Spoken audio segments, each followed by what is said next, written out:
Greetings and welcome to another edition of The Great Goddess. Praise be to Goddess. Praise be to Goddess. Well, here it is, another Wednesday, and the holidays are officially here. The holidays have arrived. Today is White Tiger's Day. It's Galaxy Center Day. Happy Galaxy Center Day, everybody. It is Galaxy Center Day, the day of the White Tiger. And next Tuesday is Modranicht. And we wait all year for Modranicht. And we look forward to Modranicht all year. I have called it Modranicht in the past, so you might be familiar with Modranicht. But from now on, I'm going to call it Modranicht because that's how most people know it. For some odd, unknown reason that hasn't even been identified, they refer to it as Modranicht on Wikipedia. And I've never been able to figure out why, because even Bede, B-E-D-E, Bede, did not use the name Modranicht to describe the holiday. He said Modranicht. And I think they put it as Modranicht so it would be as hard as possible for people to find. Because Christians are in charge of disseminating the information, and they don't want people to know about the holiday, so they call it Modranicht, which nobody can find. And I'll tell you how Modranicht is spelled. M-O-D-R-A-N-I-H-T.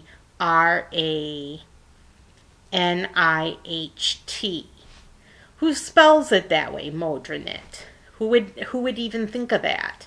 So most people can't find information about the holiday on Wikipedia. But other places, other people have pages dedicated to Modranicht, and you can definitely get the information on those pages about Modranicht. So what is Galaxy Center Day? Well, Galaxy Center Day today, it celebrates the center of our Milky Way galaxy, and it's the day that the sun crosses the center of the Milky Way galaxy. And the center of the Milky Way galaxy is the home of White Tiger, which is a very powerful angel that controls everything in our galaxy. And our galaxy is very big, so the White Tiger has a big job, and it's a very powerful angel, the White Tiger. And White Tiger can grant boons, and White Tiger is in direct communication with Goddess. So, yeah, go ahead and celebrate. Make yourself some White Tiger cookies or whatever, or White Tiger bread or whatever you prefer to make. Put up decorations with the White Tiger if you like. But, yeah, celebrate Galaxy Center Day. And now we're going to talk about Modranicht some more. Okay, every year I talk about Modranicht. And, or Modranicht, or Modranicht, according to some folks, which nobody uses Modranicht. But, like I said, Modranicht comes once a year. We celebrate the Crone aspect of Goddess during Modranicht, because it's the grandmother's holiday. Modranicht is the night when the grandmothers relight. It means Mother's Night, Modranicht. But it's the night that the mothers relight the grandmothers, the mother of the household, or the grandmother, relights the fire, the hearth fire. And the hearth fire used to be very important. It was like people's furnace, okay? They didn't have furnaces. And furnaces were kind of rare. And if they did have furnaces, they were wood-burning furnaces. Like a wood-burning stove. But most people had a fireplace to keep them warm. And the hearth fire was very important to them. It was important to keep it lit. Well, on this one night, every once a year, they would extinguish the hearth fire for the old year and rekindle or relight the fire. So it was the job of the grandmother of the household to rekindle or relight the fire. And don't worry, they had flint. They had flint stones, not the cereal, not the vitamin, and not the animated characters, not those Flintstones. It was pieces of flint that were stones that they could knock them together to make sparks. And that's the way most ancient people started fires. It was very rare to rub two sticks together because it was too difficult, especially for an elderly person. The speed with which they would have to rub the sticks together was too hard on arthritic hands. So they had to have a flint to start a fire, and flint was common in the ancient world and was available to them. So they were able to start the hearth fire again. And they would use kindling, they would use dry grass and some leaves that were dried out and start the fire and add little twigs to it to keep it going and build it up with bigger sticks. And then finally they would add a log, and they would and the log would get lit, and they would restart the fire. Now, some of you, those of you who are pagans, may be familiar with Yule. And Yule is a similar holiday that comes from Norway and Sweden and the Iceland and the Nordic countries, the Nordics. And Yule, it celebrates a god named Yule, and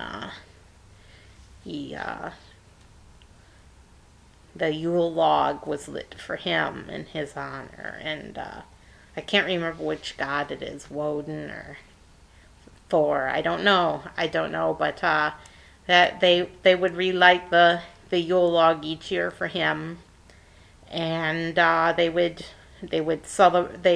talked about his I think it was Woden's 8-legged reindeers, and that's where 8-legged reindeers are where we got the idea of 8 reindeer from, with Santa Claus. Woden was like Santa Claus.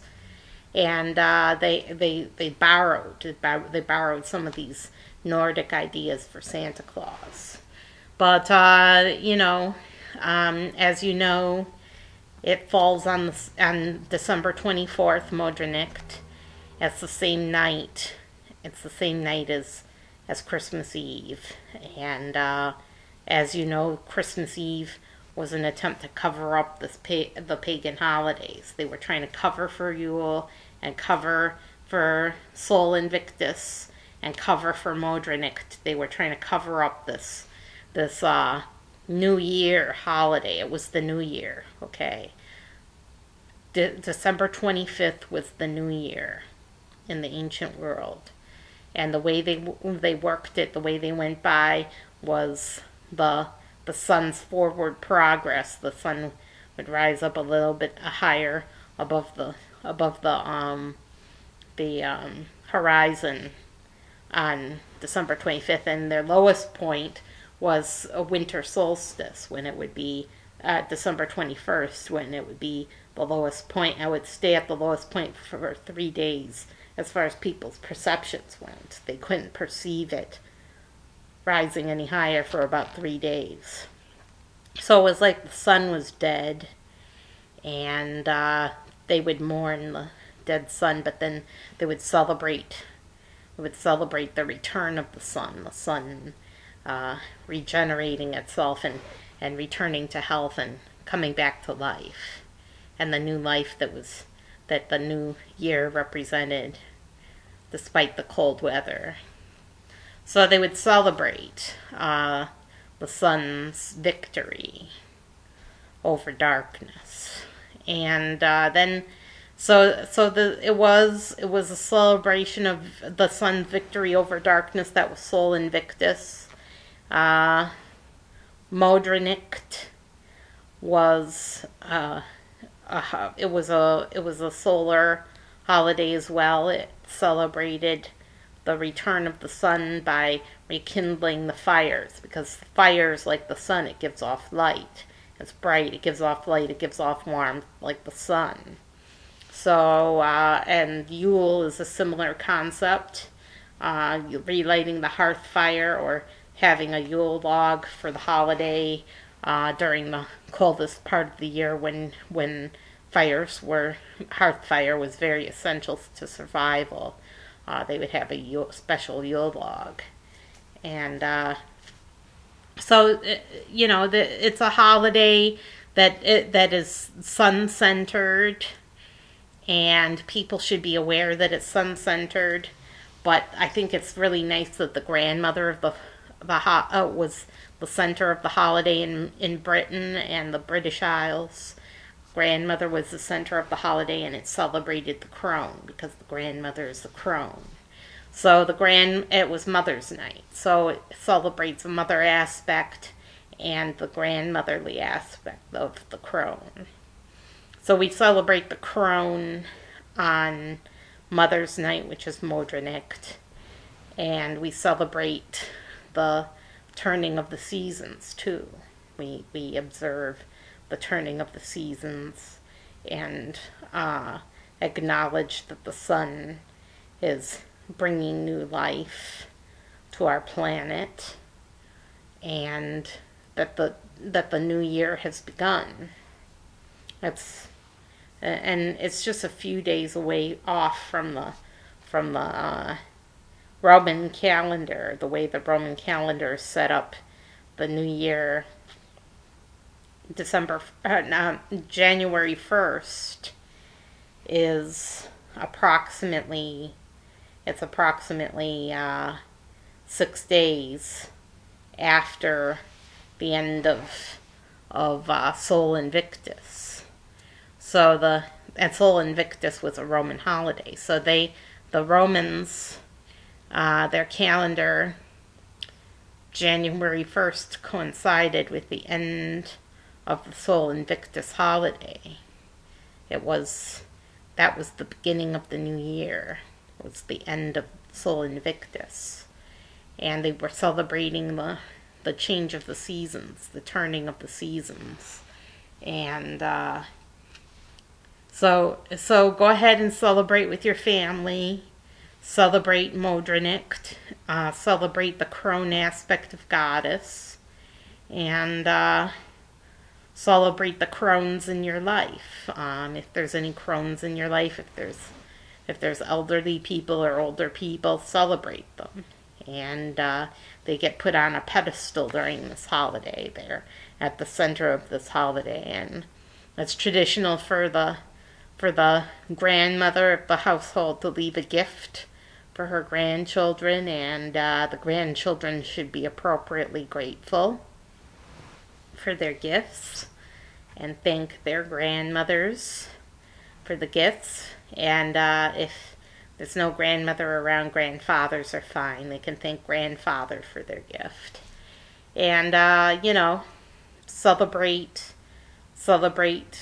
the elderly and the older people of this world, and put them on a pedestal and honor them, and especially the grandmothers, because grandmothers are underappreciated and they take a lot of guff from their families, and grandmothers deserve better. So yeah, and if you're at the point where your grandmother is gone and you're not a grandmother yet, and you don't have any children, so there's no grandmothers in the family, all you have is your mother, and your mother is elderly, set your elderly mother on a pedestal, because she's like a grandmother even if she doesn't have any grandkids.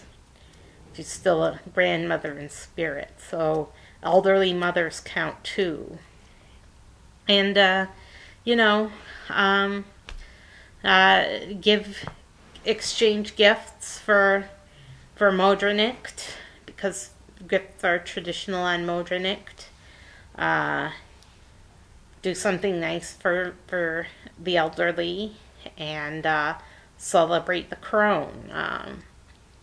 Think about the crone, and how she, uh, you know, watches over us. The crone watches over us, and how our goddess has become the crone in modern times. She's the crone, and she's the crone all the time because, you know, she's reached that age. She's reached the age where she's a crone, and we honor the crone, and she becomes more crone-like with each passing year. She's more of a crone than ever, and we just love the crone. We love her because that's our goddess. Our goddess is a crone, and she's very wise, and knows all our tricks, and knows us very well, knows us backward and forward. And yeah, she's very clever, very clever. Maybe a little strict. She's become somewhat of a disciplinarian in her old age because we have misbehaved before in the past, and we'll misbehave again. But she can be quite the disciplinarian, quite strict. But boy, the crone, she really knows how to deal with us. She knows how to deal with us very well. So that's it. Celebrate Modranicht with your family. If you're a pagan, celebrate Yule and Modranicht at the same time. Just have a hearth fire and a Yule log through the holiday, and rekindle it at midnight, and exchange gifts, give gifts, leave gifts for the children, and have a great time. Have a great time. If you want to buy yourself a holiday roast, not a beef roast, but like a tofurkey roast or a Gardine roast. Give these companies your business so that they'll stay in business and be able to provide vegan meals every holiday. And have a terrific time. Pillsbury Crescent rolls are vegan, so go ahead and enjoy some rolls with your meal, and some vegetables with some earth balanced margarine. Traditional holiday food, right? And if you have some cranberry sauce, go ahead and have that. Whatever you like, go ahead and have it on the holiday. Whatever you like best. And just have a great time. Have a great time. Have a great holiday. And I will give a sermon on for Matron's Day. For Matron's Day, the day after Modranicht. Matron's Day, I'll give a sermon, and enjoy. I won't have a sermon before Matron's Day because Modranicht is the holiday, and I celebrate with friends and family. So, enjoy Modranicht with your friends and family as well. And I'll see you next time.